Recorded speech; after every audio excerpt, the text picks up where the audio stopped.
My brachypelma boehmei molted, and there was a certain problem, as you can see.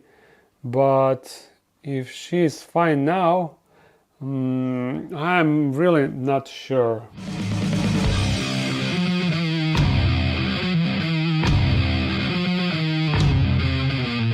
Hello, as you can see, I survived the surgery, and all of you that are following me on the Instagram, you already know about that because I was posting over there. Thank you all for your good wishes. The surgery went fine. That was 6 days ago now, and first day after the surgery I felt terrible. I couldn't move like at all and it hurt like hell.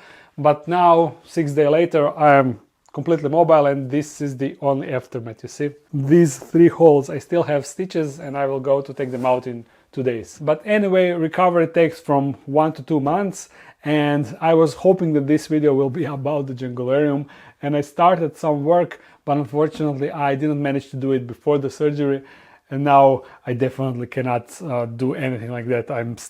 It still hurts. I can move and do stuff, but it hurts, and I shouldn't lift anything like at all. So unfortunately, jungularium will need to wait for a week or 2 before I continue the work. But a month ago I had an incident with one tarantula, so that will be the main theme of this video, and thankfully that was already recorded, even though at that time I didn't know that I will need it now.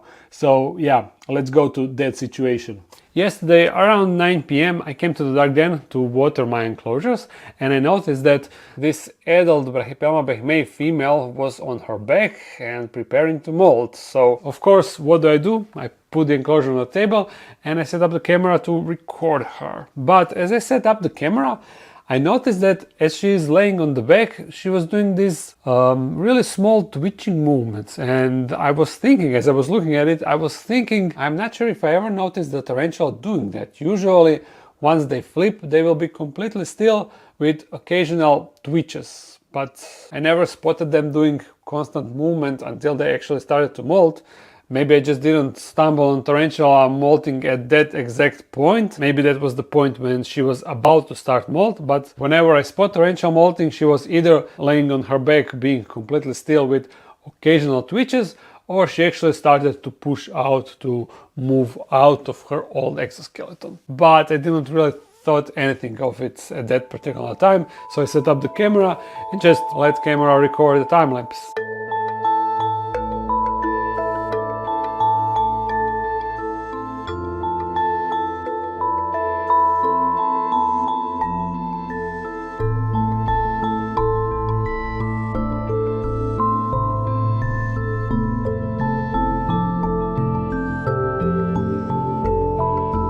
And then like around 3 hours later, I came to the dark den and I observed this. It appeared that she molted, but molt was still laying on her, and that was really weird because usually tarantulas will push the molt further away from them as they are pulling their legs out. So when I tried to remove the molt myself, I noticed that the molt is stuck, and actually her pedipalps were still stuck inside of the molt, and that was a big problem. But thankfully I was hoping that since she freshly molted, she freshly pulled out of the molt, her pedipalps still aren't stuck inside completely. They didn't start to harden. At least I was hoping, and I thought that maybe I will be able to pull her pedipalps on my own. Because usually when you notice that tarantula is stuck in the molt, it is often too late because they already start to harden. You know, once tarantulas pull their old exoskeleton out, once they pull out of their old exoskeleton, hard exoskeleton, their new exoskeleton, fresh exoskeleton, is really soft and squishy, but it is starting to harden, and if their limbs are still stuck inside, they will start to harden within the already hardened exoskeleton, making removing the old exoskeleton basically impossible because they will be fully stuck inside. But thankfully that wasn't the case here. So you see, this is the aftermath of that. I didn't just want to pull the exoskeleton directly. I took scissors and I started to chop off parts of the exoskeleton in order to free her more and to check if the fangs are still inside, because sometimes the fangs will also get stuck. But thankfully, here are the old fangs, and thankfully the fresh fangs weren't stuck inside, so it was only pedipalps that were stuck. So once I separated those and I had an individual pedipalp divided so they weren't connected, I was gently squeezing the old pedipalp, hoping to release the new pedipalp inside. And as I was squeezing and pressing, I was gently pulling it, and eventually I separated one pedipalp, and then by doing the same thing on the other, I removed the old exoskeleton without harming the new pedipalps, the fresh exoskeleton underneath. So I was really happy. This wasn't the first time that tarantula got stuck in the mold for me, but it is a really rare occurrence. But this was the first time for me to successfully remove the old exoskeleton.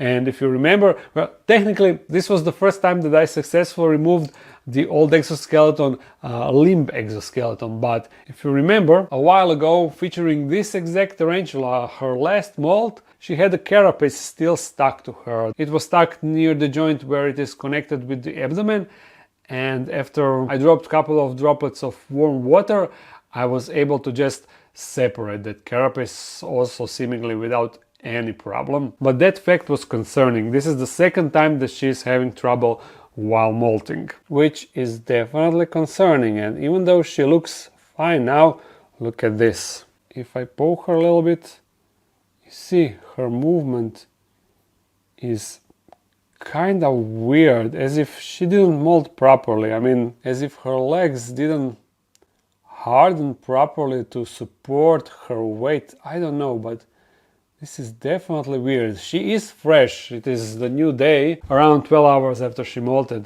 and she is an adult tarantula, a really old tarantula. I bought her like maybe 7 years ago, and she was basically the same size, which means she can be anywhere between 15 and 25 years, just like any. They live for many years, and once they reach their maximum size, you know, adult size, it is hard to tell how really old they are. So I'm not certain if this problem is now related to her old age or if there is something else wrong, and if she will get better after a day or so, because she's still not fully hardened, so maybe her condition will get better. But usual tarantulas will soon be able to, after the mold, they will soon be able to move normally. But I'm hoping that she just needs more time because she's so old.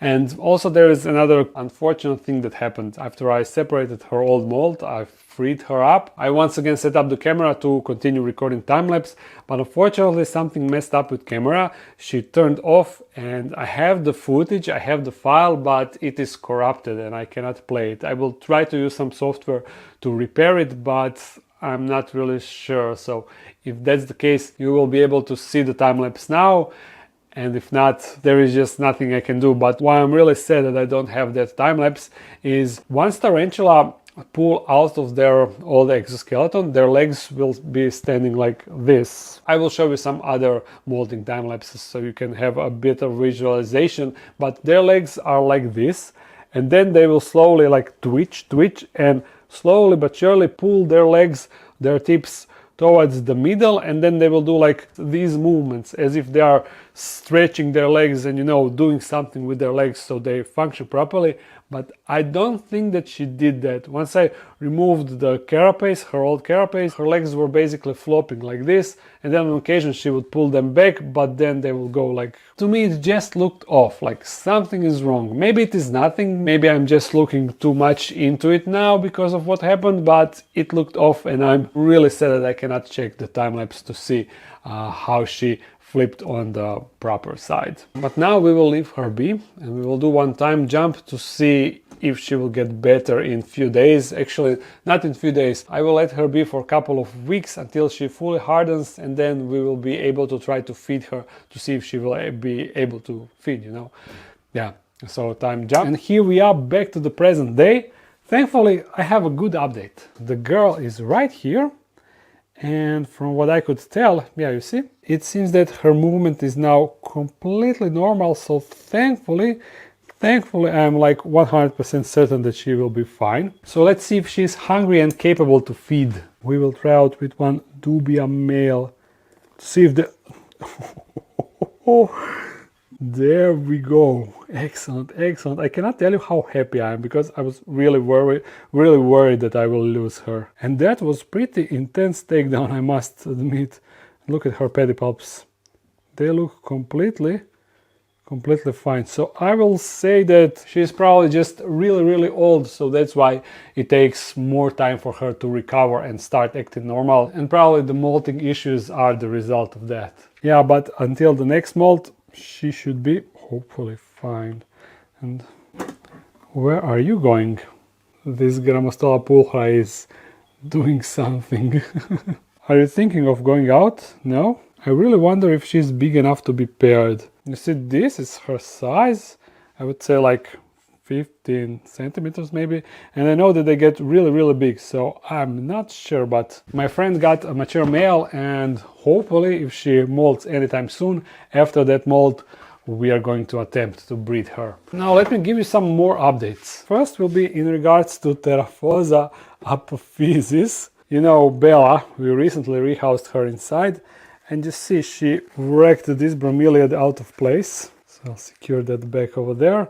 And she digged a lot. I was observing her as she was digging through the past weeks. And on 2 occasions already I took out the substrate out of this enclosure. So as you can tell, I will need to do it for the 3rd time because she's doing a lot of excavation. And yeah, she's down there. Let me get some lamp so I can shine inside. You see, she dug all the way down to the corner, and I think that she's starting to go on the right side. I'm not sure, but that is the same thing that Linda did. Look at this. If we open her enclosure and if I shine some light inside, and if I will be able to record it, her tunnel goes down and then on the right. Yeah, I cannot really show you properly, but you'll just need to believe me. By the way, look at these Balfouri buggers. 1, 2, 3, 4, 5, 6, 7, 8, 9, 10, 11, can be 12, 13, never mind. Even 14 on top. So 14 Balfouris are outside. Crazy, but there is like 30 inside. At least there should be like 30. And you know, these 4 are Balfouri females. This girl had egg-sac 2 times, and all the babies inside that you can see now are her babies. These are her 1st generation, and these are her 2nd generation, while these that are almost forming an adult tarantula, that are not big but are forming an appearance of an adult tarantula, these are from my friend's females, so they are not mine directly. But these 3 females, they are also paired. This one 3.5 months ago, this one 2 months ago, and this 1 month ago. So I am patiently waiting for more egg sacs. And one more thing that I want to show you. We also recently rehoused this one, this true spider. Basically, she's just hanging under that core bark all the time. So thankfully, it is a real nice thing that I can observe her over there almost always. And the other one, the Viridaceus species, for some reason, I can often observe her down here on the substrate. Sometimes she's in the cork bark, but most of the time she's here. And I think that she maybe, the humidity inside is not sufficient enough for her, so that's why she's going down near the substrate where there is greater humidity. As you can see, this substrate, it is partially moist, so that's why I assume that is the reason, but who knows, maybe she just enjoys hanging on the leaves. I don't know. Anyway, this was everything that I have in store for you for this video. Thankfully it was really short for me to record because I'm having kind of hard time standing for an extended period of time, and it is good for me to sit down. Next week I will see how I will feel, because I would really like to set up this area of the junglarium, but I really cannot promise anything, because maybe it would be smarter for me to just chill and rest.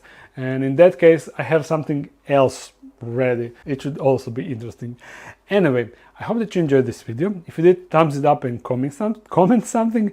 If you want to support this channel more, there's a Patreon page and also a webshop page with merch and enclosures. I restocked the acrylic terrestrial ones and arboreal ones. So if you were looking for those, they are now again available. If you're new to this channel, make sure to subscribe. I upload every Monday and sometimes a live stream on Sunday, but more often not. Regardless, see you again really soon. Bye!